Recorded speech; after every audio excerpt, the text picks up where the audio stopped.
Hello and welcome to our beloved parishioners. I'm Bailee. I'm Ashley. And this is Praise Be to Pod. Thank you so much for joining us.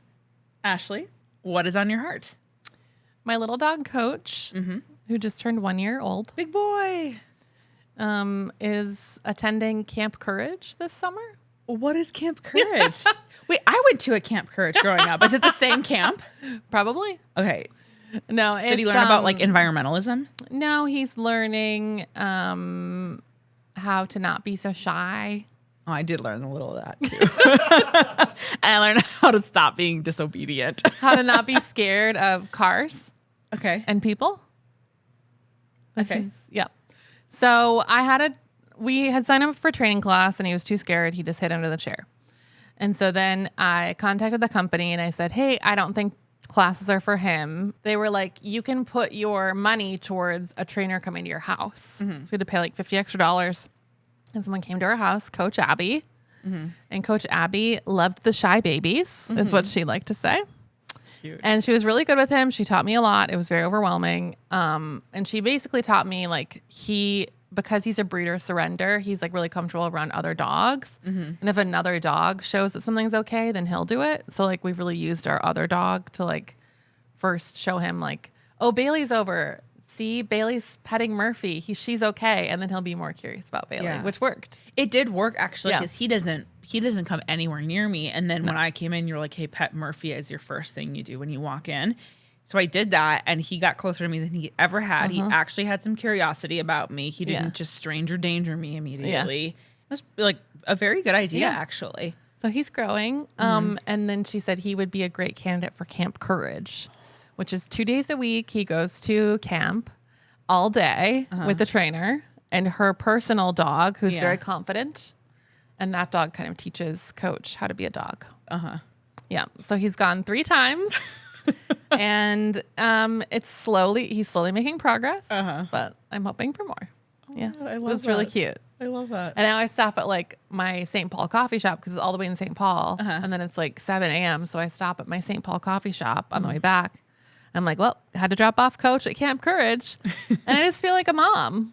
Do you I feel like a drop-off mom. Love this? Like, I love this little life we have where you're like, you like drive around and you do your different like activities. I used to nanny for this family and the dad was like trying to like kind of revamp his career. And he's like, I just want to like drive around and tell people what to do. Oh, yeah. And I was like, okay, like then be like a Contractor? A contractor or something. And I think that he like did end up doing that, but it was just like so funny. But that's literally exactly like what you do. Yeah. Yeah. And then one of my clients is the coffee shop. So then I had to take a picture of a drink and it was a matcha and that coffee shop's by Bailey's house. Yes. So then I went over and I was like, do you want this matcha? So I like just had a drink for you 8 a.m. so one good. day. It was Because the Camp refreshing. Courage and then my coffee shop. And it's making it work for me. Love that. I like going in the morning. I do not like driving over there at 5 p.m. Oh, I can't get anywhere It's at 5 terrible. p.m. Yeah. So that will be good when it's over. No, that makes sense.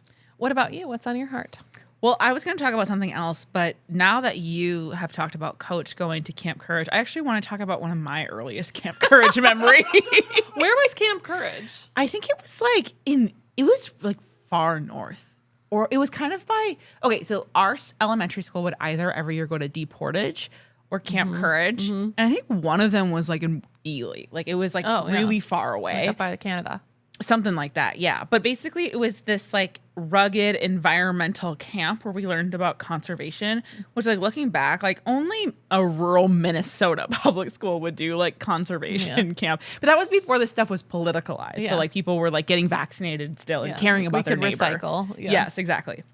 So we would go and it was like really intense environmentalism. Like we couldn't flush the toilet if we only peed. Like it was just like very... If it's yellow, let it mellow. Yep, I got yelled at one time because I tore bark off a tree because it was like pretty. How dare you? Yeah, it was like really bad. It was like desecrating like a sacred idol. People were really mad at me. But it was also one of the first times I ever successfully flirted with a boy and got really embarrassed. So one of my first crushes ever, his name was Douglas. He was such a bad boy in school. And what was I in like 4th grade or something?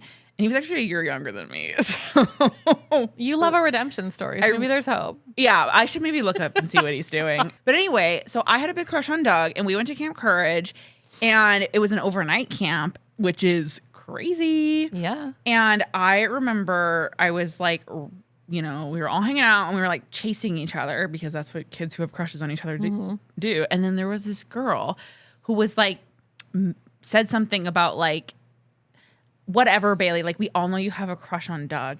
And I was so mortified. I ran back to my room and hid under my bunk bed.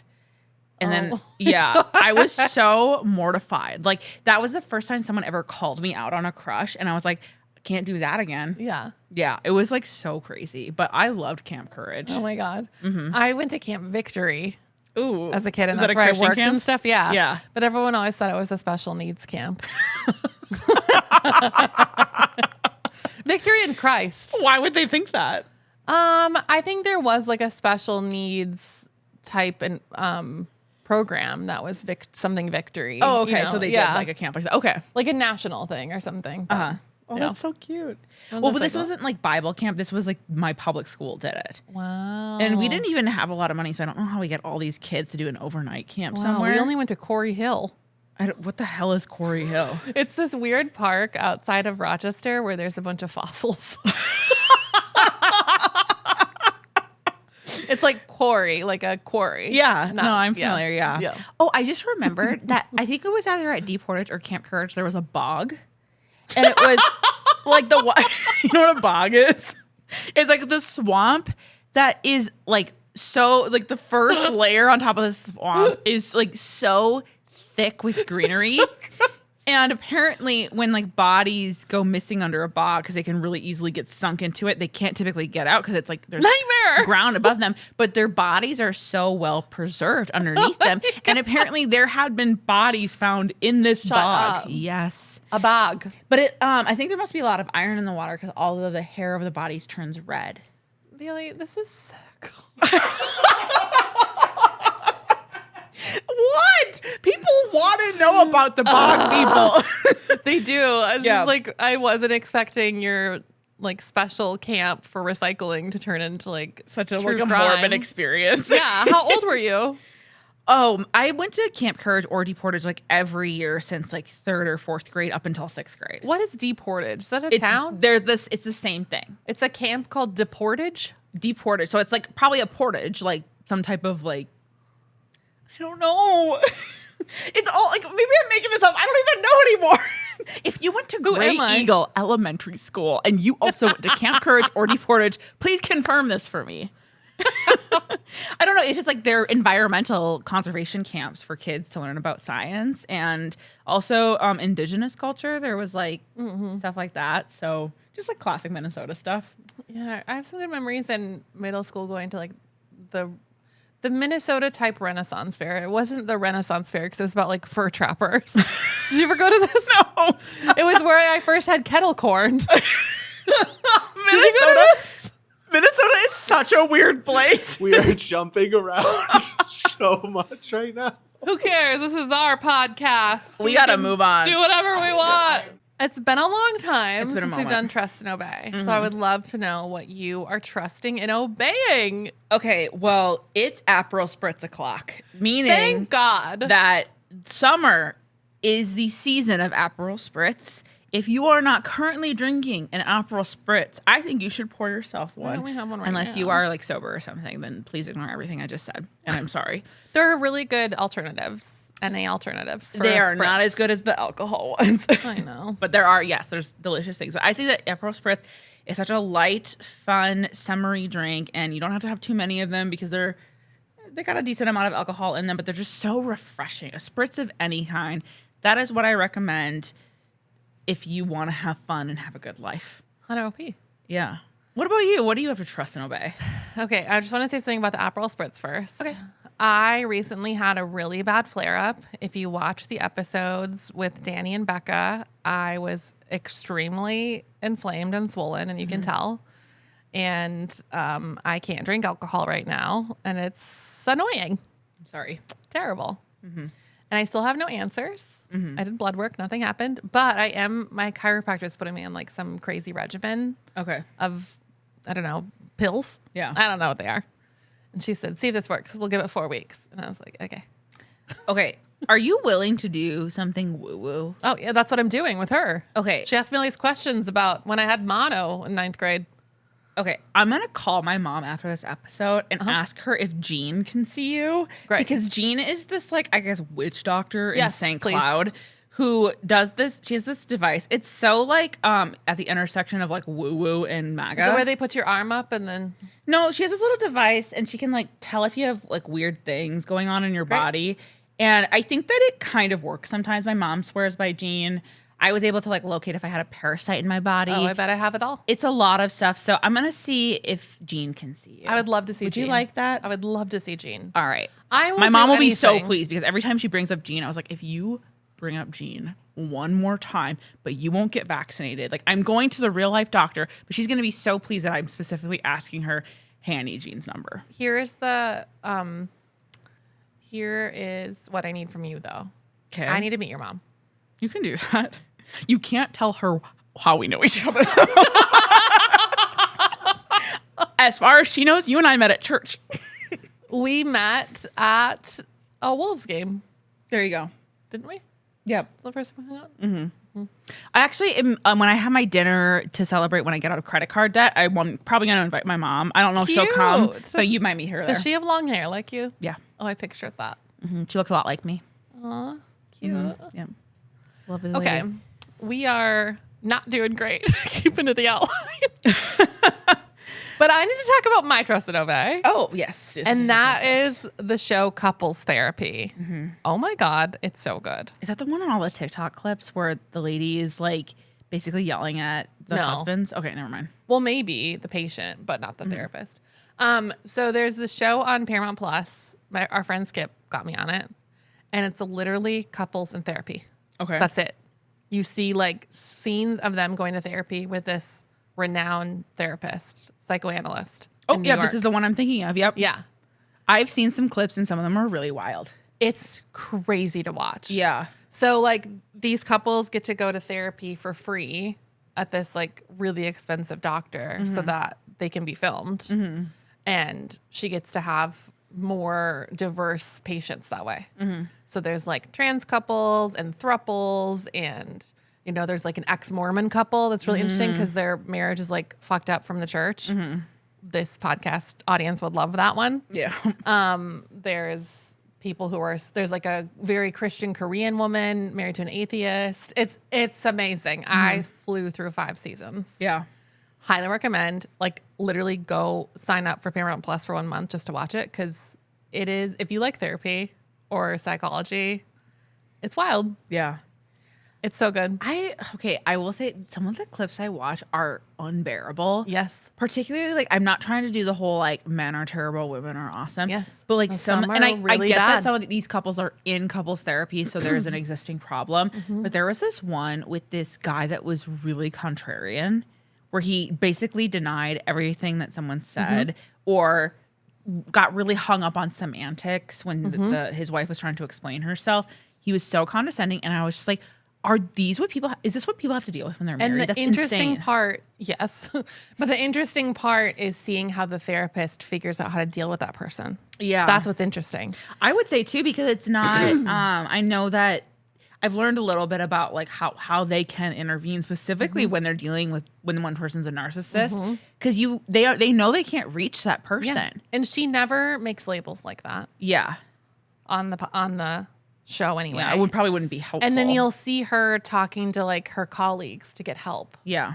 Like one guy is autistic, so she talks to like a specialist about that. Like, how do I bridge this? Or like, how do I bridge like the idea that like I'm white and they're black and they're dealing with these issues with being black in New York? Like, Yeah. and like she's Israeli and she has a Palestinian Yeah. couple. Like it's very interesting. Yeah. Okay.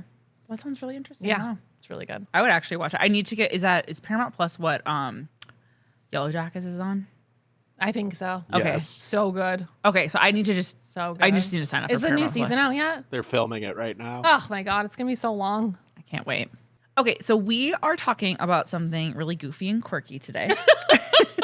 We are talking about some of the doctrines and things that we learned when we were in evangelical Christianity that kind of created a paradigm and a framework that we have not yet or not as easily deconstructed after leaving evangelical Christianity.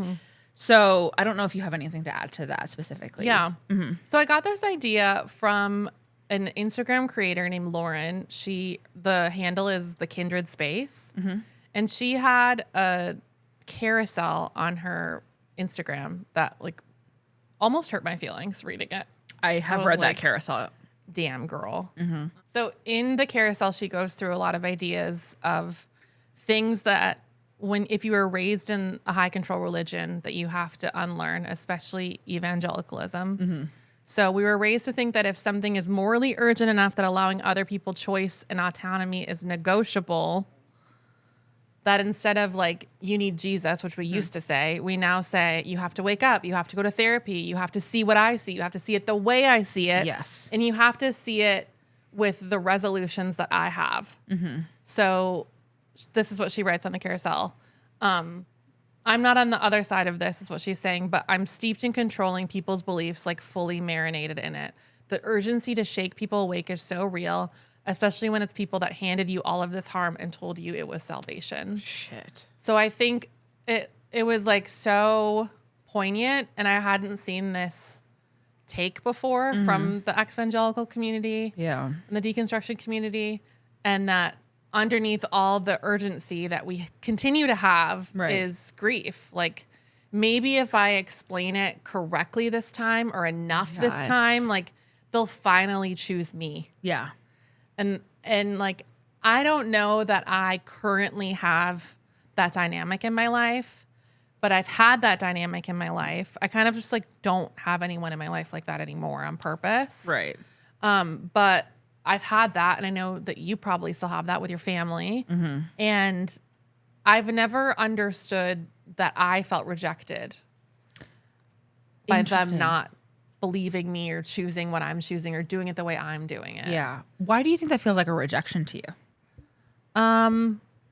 Well, it's saying like, if I can do it well enough, you'll finally choose me. Like, not just the idea, but I am so enmeshed in my religion or my ideologies that you rejecting that is also rejecting me. Right. Or it's a reflection of my inability to articulate. Yeah, like I am not convincing enough. I'm not charismatic enough. I'm not smart enough. I haven't created like a excellent enough PR package. Yeah, or crisis comms I don't have package. enough verses memorized. Yes. I don't have enough theology understood to explain to the smartest person why they should be a Christian. Right. So that's kind of like the old me. And like the unlearning part is that framework still finds its way into my life now, where I feel this urgency for people to agree with me. Totally. Yeah. And that's something I've been deconstructing, even just in like trying to have a happy second marriage. Like, we don't have to agree on everything, and that's okay. And like the big things we do agree on, and like other things you can believe whatever you want. Like I no longer have that like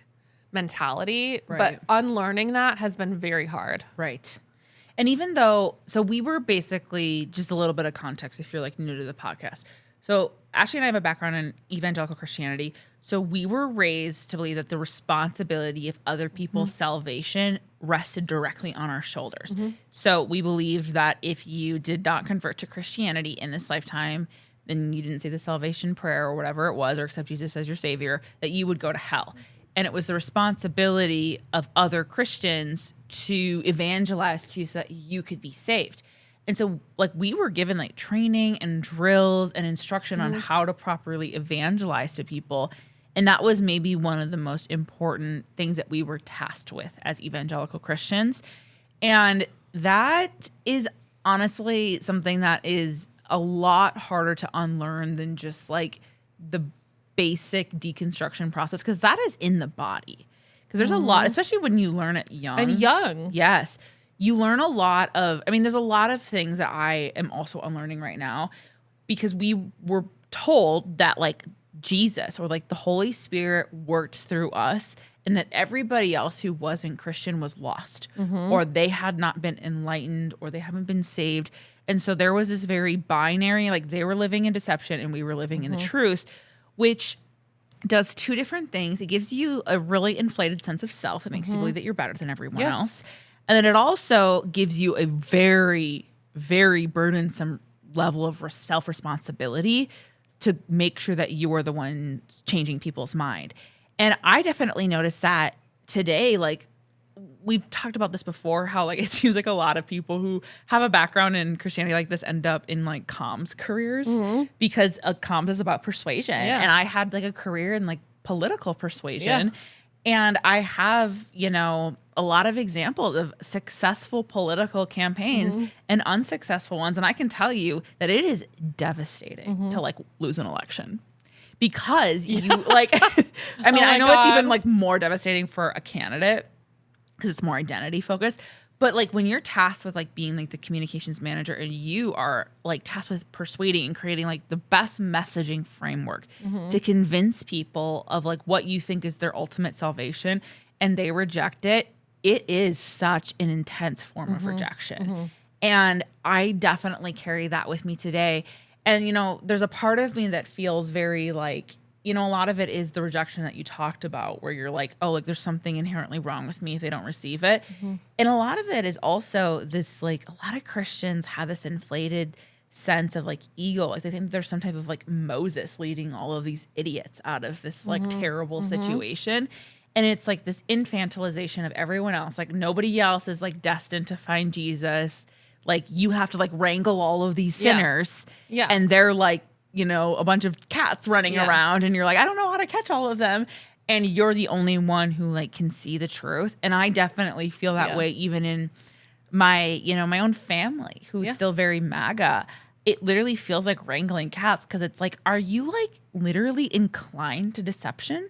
Like, how did you like a little bit? Right. We're just like, how did you find a way to like evade the truth once again? But you feel very like, I still like to this day will wake up. I actually literally had this last night. I had a bad dream and I woke up in the middle of the night, panicked because I felt like I didn't properly like warn my family about Trump. And I felt like maybe I had like chosen complacency or had maybe done the whole like, oh, like, you know, there's like, how did I like, what was I afraid? I was afraid that I hadn't talked to them about it enough or I hadn't been as bold because I was trying to preserve the relationship. And I woke up feeling really incompetent and like I had chosen the easier path of like less resistance. And so that is still very heavily ingrained in your body that you feel entirely responsible for being like a whistleblower for people or like the person who like reveals that there's danger up ahead. Yeah, like I remember when I was on staff with InterVarsity, I was trying to figure out how to reach students who didn't know God. And I was talking to one of the other students and I was explaining like, you know, like this is the key to happiness. Yes. And she was like, but my non-Christian friends are happy. You're like, no, not really though. And it like broke my brain because I was like, they can't be. There's no way, they're faking it. Yeah. There's no happiness outside of God. Like I was in my 20s and I was like, that's not possible. Yeah. I couldn't process what she was saying. Yeah. No, it's very true. It's like so embarrassing. I always feel too, and you probably have noticed this even in like how we've worked on this podcast, I always put so much effort into trying to get ahead of misunderstanding. Yeah.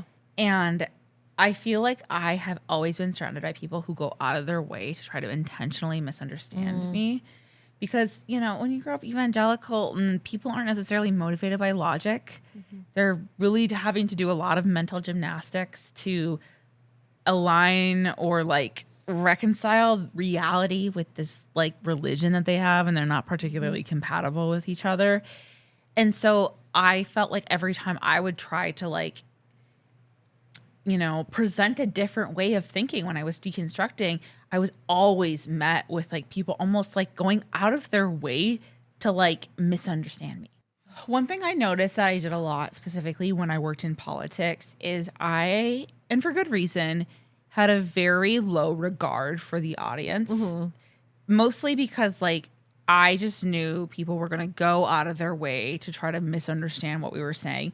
So I remember when we would like prepare scripts for door knocking, I was like, how do I explain this to the dumbest person? I mean, you have to think that way when you're in communications. Like the lowest common denominator is where I need to think from. Like, you just work so hard to bring certain issues down to their level. Like, we would overextend ourselves to figure out how, like, here's an example.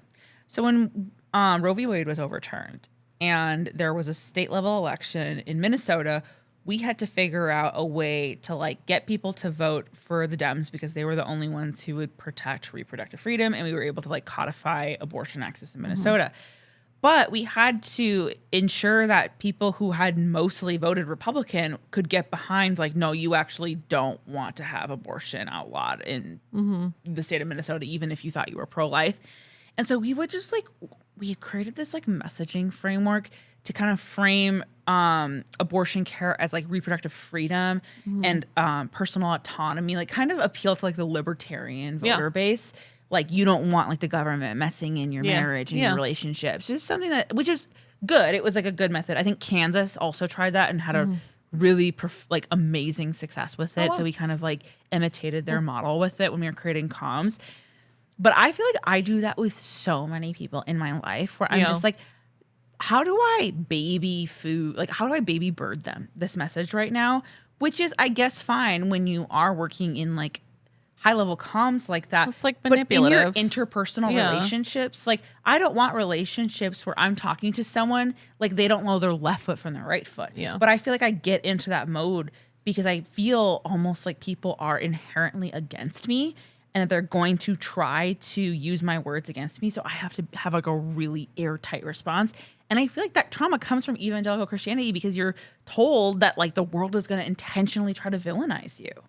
And like that you have to be really careful with how you word things. I feel like a lot of stories that I hear you say about your childhood, like you were wrong. Yes. You were always in trouble. You were wrong. And she was right. Yes. So it's like also. Yeah. No, I would agree. Yeah. No, that's definitely like a big part of it. And I had to also, I was always getting in trouble for things that I didn't quite, like the rules were always changing and there were so many rules. So I definitely feel a sense of urgency to get ahead of things and to be like even at work, I'm always really anxious that I'm making a mistake, even when I like know that I'm doing everything correctly. And I'm like so one step ahead of everything, but to a fault where I'm not actually like sometimes if you're too far ahead on something, you can like actually not paying attention. You're not paying attention and then you actually end up making the mistake that you're trying to avoid. Right. And so I tend to do that. And that is like a defense mechanism that I think I learned from that I am having to unlearn right now, but I am nowhere near having unlearned that because it's still just like so ingrained in my and I feel like processes. I learned, first my answer to everything was God and Jesus. And then in any healing I had and any like transformation I had, that came from therapy. Yeah. So my new answer is therapy. And it's like, oh, if someone hasn't been to therapy, like they're bad, they're wrong, they're stubborn, they're egotistical, like what's wrong with them that they aren't like open to therapy when like it truly isn't for everyone and it doesn't need to be. Right. And it's like, I don't, like I just did with you, play therapist. I know we like doing that with each other. We've given each other like consent to do that too. Like I wouldn't do that with everybody. Yeah. But I want to. Yeah. It's in my brain. Like I want to figure it out the same way that I wanted to understand how can I create a line between their life and how they need God? Yeah. It's like, now how can I figure out how to get them to therapy? Yeah. It's not okay. And this reminds me so much of our episode on like codependency and enmeshment. Yes. Where it's like you like are so invested in how other people receive the gospel. And you feel like you have to like marionette puppet their arms like through every single step. Yeah. Because you just like in some ways it's like you think so lowly of them that they just aren't going to naturally gravitate towards the truth. Because you also feel like, there's so much spiritual warfare and the devil's going to be working on overtime to like manipulate people. You feel like you can't ever relax because by default, you think people are going to make the wrong choice. They actually have to have you in their life or Jesus in their life to ever make the wrong choice because they're just like by default idiots who are obsessed with sin. Yeah. Like I think I have a problem thinking that my healing journey needs to be the same for everybody. Yeah. And that's something I'm unlearning is like, it is not one size fits all. Yeah. Like everything isn't one size fits all. Like people can go to therapy and they can be harmed. They can. It's not like a one, like I've had great luck. I've found great therapists. They've all been very helpful and kind, but that's not the story for everyone. No. And so that's for me to stop doing and keep learning.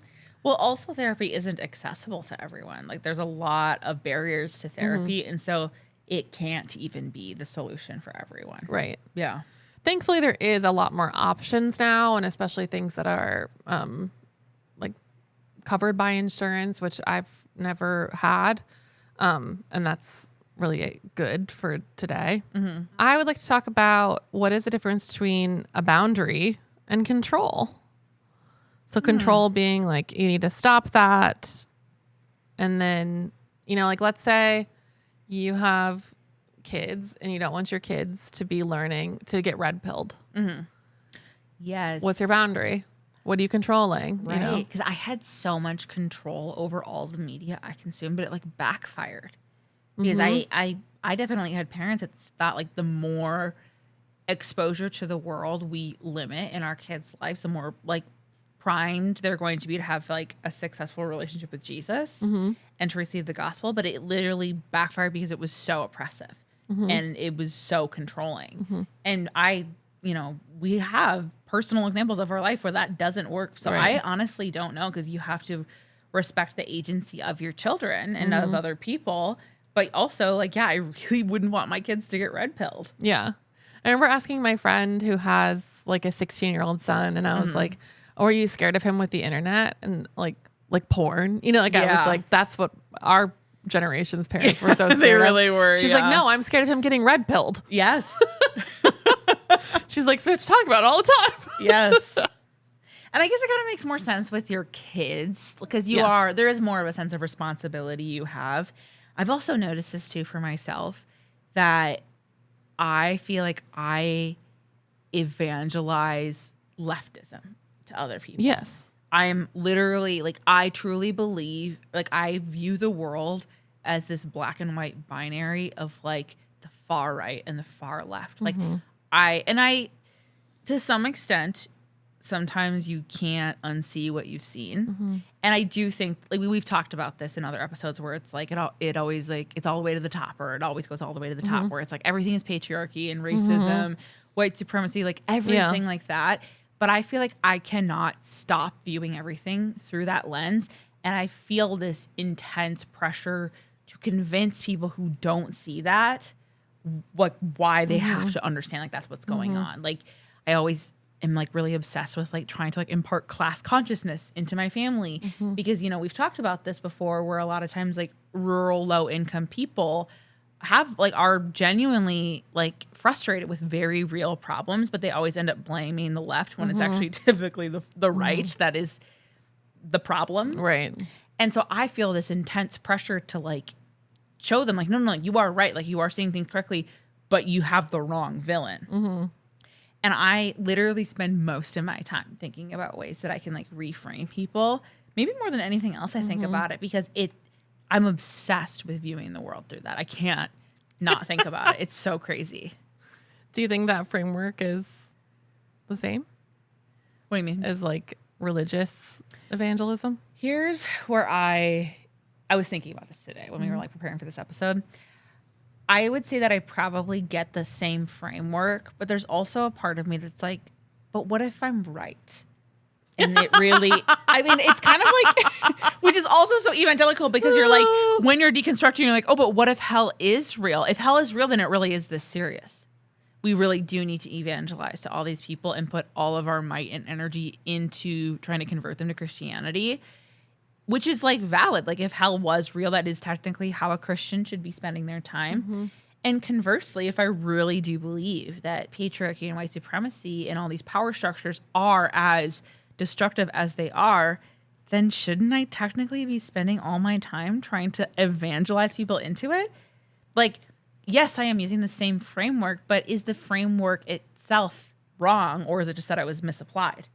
Like, I don't know, like we are in a crisis right now.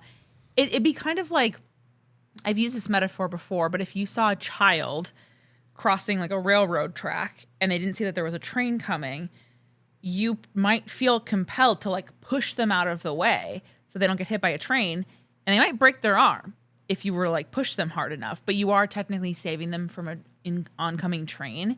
And so it's like, I wouldn't necessarily look at that and be like, oh, I can't help everyone. I just got to focus on myself. Like, you would be like, no, contextually in that situation, that is the right amount of urgency to have. So like that framework isn't necessarily wrong. It's more the question is like, is it misplaced? I don't know if that makes sense. Yeah. Yeah. So I don't know. It's tricky. I'm honestly like ready to let that go. Yeah. Because I this is one thing that always drives me crazy is when people say things like, oh, we can't change anything.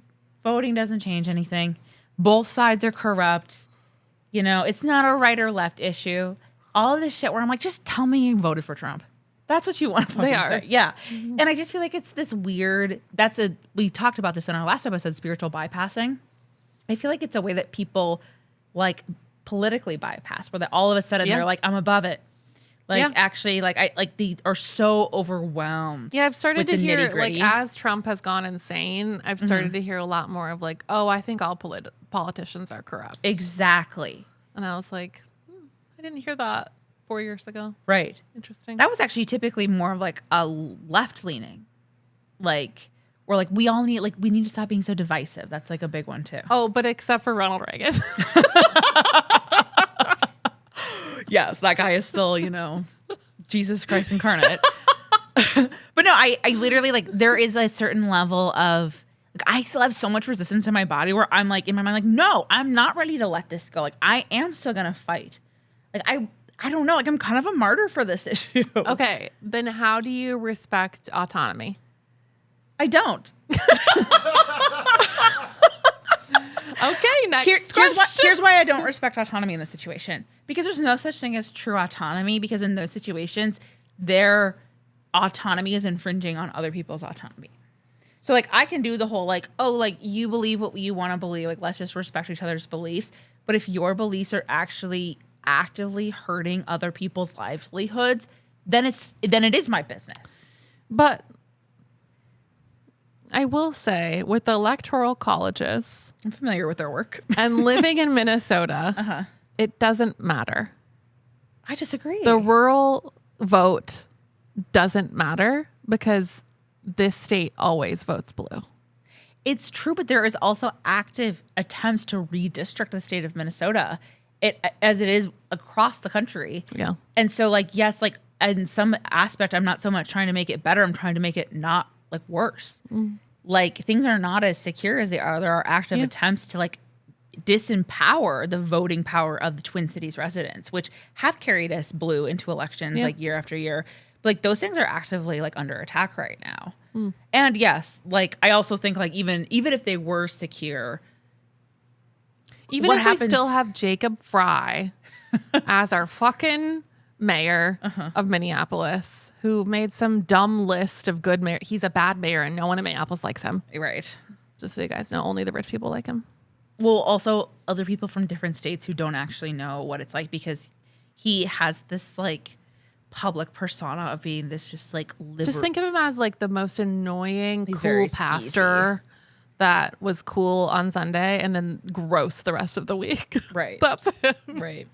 But anyway, I don't know. Like, even if it didn't matter in Minnesota, like things that are happening in Minnesota are still impacting the entire country.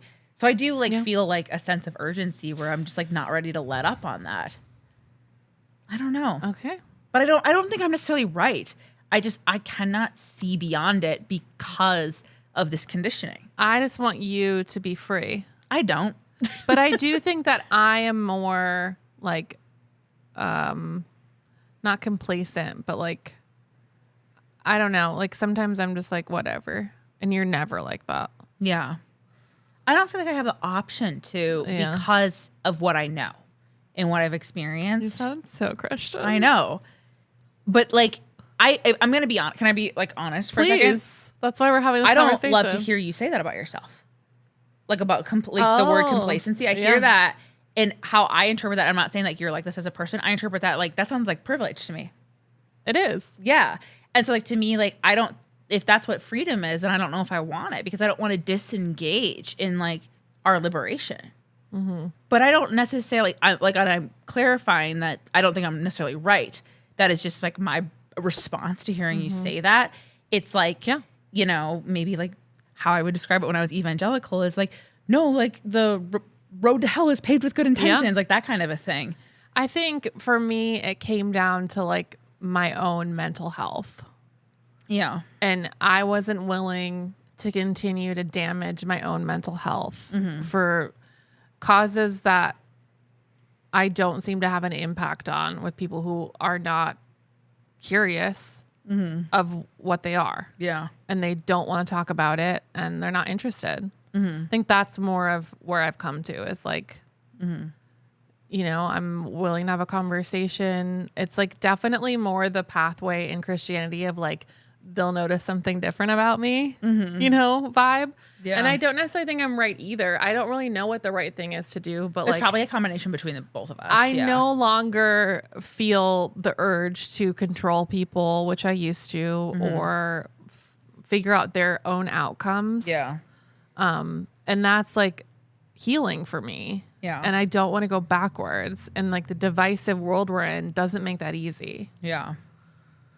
I think like here's where like I get worried when I hear that kind of stuff is like, okay, if you had like an infection on your hand or something and it was moving up your body, ignoring it and letting it be would potentially make it worse. Yeah.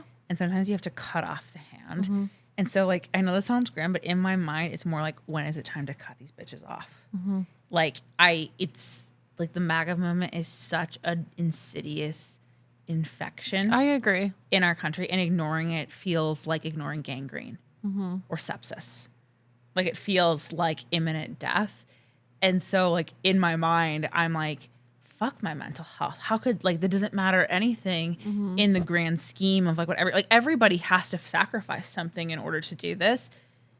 And that's probably a martyrdom mentality that I got from like evangelical Christianity, but technically that is this mentality that creates change. I don't know though.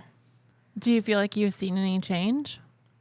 I think that I have in some of my like younger family members who, and I do think like I typically operate with a little bit more compassion. Yeah. And so I think that I to some extent walk the walk. And so I do see some of my younger family members coming to me when they're going through something or when they're having like, political doubts and stuff. And so it's probably not something I'm going to see in the older generation necessarily. But I do think I see it a little bit in the younger generation. Like I guess that I just try to tell stories. Yeah. That's like the only way I feel like I can share what's happening and it will be true and it might get through. Is like, no, my friend works at this Target and like her employee was arrested by ICE and he had his passport in his pocket. Like I've told those stories like this isn't just news. This is I would say that real. then you are engaging. Yeah. In it. Yeah. But I'm by no means evangelizing like I would have in the past. My own viewpoints. But would it that kind of be a version of evangelizing? Because it's like basically Maybe. It's like sneaky evangelism. Where I mean, like I'm telling stories when they come up. I'm not like pursuing conversations. I'm not pursuing conversations at all. It's like it has not paid off for me. I see. Yeah. Yeah. It's only been frustrating. It is very frustrating. And I don't know. I think the compulsion that I've noticed myself do a lot is that when I have a failure in a conversation with someone, like we don't see eye to eye, I always go back to the drawing board. And it's this cycle of like, I didn't do it well enough, so I have to go back and reevaluate how to do it when I strike again. Yeah. And to so go memorize the Romans road again. literally. So it's not so much that I'm like, I'm going to try the same thing and I'm just going to keep doing the thing I don't know it works. It's rather that you have no option. You cannot give up. So you're just going to keep going back. Yeah. But that is like a compulsive obsession. It's like scrupulosity, as you called it. Like I just keep going through these cycles of like, all right, let's go back to the drawing board and figure it out and figure it out and figure it out. And it is exhausting, yeah. But I don't really know what the balance is right now because like a lot of language around like you have to let it go and give people their agency kind of reads a little bit complacency to me right now, if I'm being honest. I think this episode is more about like having that conversation and figuring out, like seeing the patterns and just bringing this up, because I think we all have situations in our life that this pattern comes through again. Yeah. The most vivid one to me isn't political. It's more about like therapy. Yeah. And there's like a lot of ways that this could come up. I think that these are like the most pervasive ways in our individual lives. Yeah. Like there's a lot that we could say about how like purity culture still shows up, or like, you know, the word of faith stuff that we were talking about, or like how we talked about how it's like similar to manifestation culture. That's very common today. Or, you know, the judgment that you know, often view other people when you're used to judging people all the time growing up. There's so many ways that this can infiltrate. And this is kind of, I think, for you and I, the ways that it's most pervasive in our individual lives. So this is by no means comprehensive. It's just kind of how it's showed up for us. Yeah. So we'd love to hear more from our parishioners. If you have anything to talk about that you are currently evangelizing, let us know. Yes. Are you ready to go? I think I'm ready to go. All right. Yeah. Blessed are the listeners, for the weight of eternity no longer rests on their shoulders, but maybe the whole country. Find us at praisebetopod.com on the web, and praisebetopod on Instagram, TikTok, Threads, YouTube, and Patreon. It is finished.